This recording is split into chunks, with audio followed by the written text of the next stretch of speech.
Hey, how are y'all? Hey there. Doing great. I have a simple question. My ex-girlfriend is currently pregnant right now. She is due next month, and she has told me that she's not going to put me on the birth certificate, and that basically I would have no rights to my child no matter what. What steps can I take to ensure I can establish my father rights? That's a great question. Wow. I mean, great, and it happens a lot. And most men aren't aware of what I'm about to tell you about. It's called the Putative Father Registry.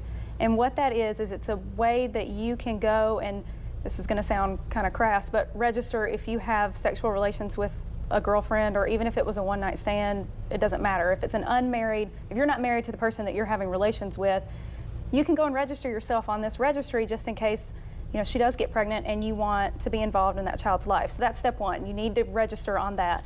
And if you just Google it, I apologize, I don't know what the website is off the top of my head, but if you Google that, there is a form you fill out, and you'll be able to find it, and you just mail it down to Montgomery, and it gets you on that list. Now, once the child is born, you're going to have to file something with the court in order to enforce those rights and establish paternity, and then be able to get visitation rights or custody, or however you want to proceed from there. All right now. I know. I'm like, interesting. I've never heard that. So yeah, that you learn something new all the time. So, all right. So what if he doesn't register? Is it game over, or is it just a little bit tougher process? It's a little bit tougher process. It's not necessarily game over.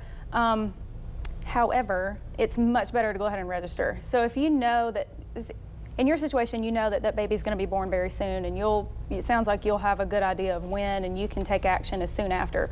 Where people get into trouble is when they don't know, and say they find out 2, 3, 12 years later, a girl you hooked up with several years ago had a baby and it's yours, and now you want visitation, and she's like, no, you know, then you can get in trouble there. It comes up a lot when a baby's being adopted and the father isn't legal father and has a hard time contesting that adoption. So, all right, we could have a whole show on this. Yeah, so once you put your name on it, what exactly does it do? What does it prove?